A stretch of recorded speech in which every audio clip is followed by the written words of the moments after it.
बिस्मिल्लाहिर्रहमानिर्रहीम। नाज़रीन अस्सलाम वालेकुम। नाज़रीन आप देख रहे हैं मेरी राय चैनल। नाज़रीन आज हम बात करेंगे इमरान खान का बड़ा फैसला और कराची में तबाही और ट्रंप के यू टर्न, इस पर बात करेंगे। लेकिन सबसे पहले बात इमरान खान का बड़ा फैसला जो है, इमरान खान का पीटीआई सेनेटर को बड़ा हुक्म है और कराची में सैलाबी सूरत फौज तलब, एक तरफ पाकिस्तान में सियासी हलचल और दूसरी तरफ कुदरती आफात हैं और तीसरी तरफ दुनिया की बड़ी ताकतें अपनी चालें चल रही हैं। और आखिर में मैं आपको बताऊंगा कि ये दुनिया की जो बड़ी ताकतें चालें चल रही हैं, इस पर क्या होगा। पाकिस्तान की सियासत में एक और बड़ा मोड़ अब आ गया है। इमरान खान ने पीटीआई के तमाम सेनेट की कमेटियों से इस्तीफा देने का हुक्म दे दिया है। इस फैसले का मतलब क्या है, अब ये सोचने वाली बात है। क्या इमरान खान एक बार फिर स्टैब्लिशमेंट या मौजूदा हुकूमत को सख्त पैगाम दे रहे हैं? ये सख्त पैगाम ही है या एक नया एहतजाजी बयानिया है, जैसे पहले असम्बली से इस्तीफे दिए गए। हम असल में इमरान खान का जो अगला स्टेप होगा ना, वो ये होगा कि हम इस निज़ाम का हिस्सा नहीं है जो इंसाफ नहीं देता। ये मेरी बात आज आप नोट करके रख लें, क्योंकि इमरान खान जिस तरतीब से जा रहे हैं वो निज़ाम को बिल्कुल ही लातरकी का ऐलान करेंगे निज़ाम से। और दूसरा, इमरान खान ने बुशरा बीबी के हवाले से तशवीश का इजहार किया और इमरान खान ने मुतालबा किया है कि बुशरा बीबी का मुआयना शौकत खाना अस्पताल के डॉक्टर से कराया जाए। वो 3 दिन से चक्कर महसूस कर रही हैं और चलने फिरने में भी दुश्वारी का सामना है। तो ये अब इनको भी सोचना चाहिए। खवातीन पर जो आप इस तरह की बर्बरियत कर रहे हैं, इस पर तो खुदारा आप सोचें। ये तो कोई तरीकाकार नहीं है। क्या किसी खातून पर ऐसा हुआ है? नहीं हुआ ना। तो ये आपको मामला देखने पड़ेंगे। ये सारी चीजें जो है ना, आप गलत तरफ लेकर जा रहे हैं, जो कि समझ नहीं आ रही कि इसका क्या बनेगा। और मैं आपको ये बता दूं कि अली अमीन गंडापुर का भी पासपोर्ट ब्लॉक है। उन्होंने आज खुद बता दिया है। इमरान खान ने जो हदायत दी थी कि आप अफगानिस्तान जाएं, तो अली अमीन गंडापुर साहब ने ये बताया है और अली अमीन गंडापुर साहब ने ये पैगाम दिया है कि वो जो समझते हैं मेरे तल्लुकात बहुत अच्छे हैं, तो मेरा पासपोर्ट क्यों ब्लॉक है। तो बात तो उनकी उनमें वजन है, पासपोर्ट ब्लॉक है। तो अब देखते हैं आइंदा आने वाले दिनों में बनता क्या है। लेकिन आइंदा आने वाले दिनों में इस निज़ाम को बहुत सारी मुसीबतें पड़ने जा रही हैं। पहले तो इनकी अपनी कारकर्दगी इतनी इंतहाई गंदी है कि आप यहीं से अंदाजा लगा लेंगे। कराची में तूफानी बारिश, शहर कायद डूब गया। शहर कायद डूब गया, जो पाकिस्तान का सबसे कमाऊ शहर है, वो डूब गया। और ये अब से नहीं हो रहा, ये मुसलसल हो रहा है। और जिनकी ये हुकूमत है ना, मुसलसल चली आ रही है मुशर्रफ दौर से लेकर अब तक, तो ये पीपल्स पार्टी की हुकूमत चली आ रही है। और उनकी बातें देखें कि ऐसे आसमानों पर बातें करते हैं और कारकर्दगी इनकी सिफर है। और छड्डू डैम ओवरफ्लो हो गया और पानी शहर के मुख्तलिफ इलाकों में दाखिल हो चुका है। सादी टाउन स्कीम, 33 सैलाब रोड, लियारी और मच्छर कॉलोनी मुकम्मल तौर पर पानी में डूबे हुए हैं इस टाइम। और पाक फौज, पाकिस्तान रेंजर्स और रेस्क्यू 112 ने इमदादी कार्रवाइयां शुरू कर दी हैं।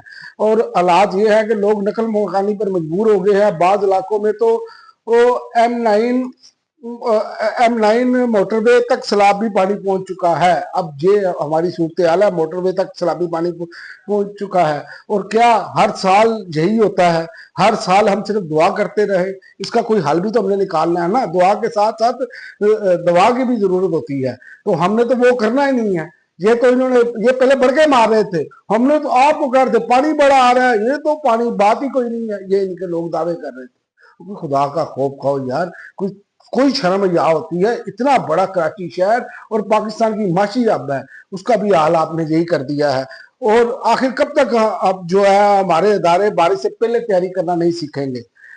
क्या कराची को हर साल ऐसे ही डूबता है, डुबोना है हमने? और इसी तरह पंजाब में भी यही हाल है, हर साल हमने यही करना है। हमारे मुल्क में ये वतीरा बन चुका है, हर साल ऐसे ही होता है और आगे फिर उसी तरह ही करना शुरू कर देते हैं। तो ये तो हमारी अब प्लानिंग जब तक हम नहीं करेंगे, ये ऐसे ही होगा। मुल्तान डूबा पड़ा है, वो भी हमारे सामने है। जनूबी पंजाब में तबाही फिर चुकी है।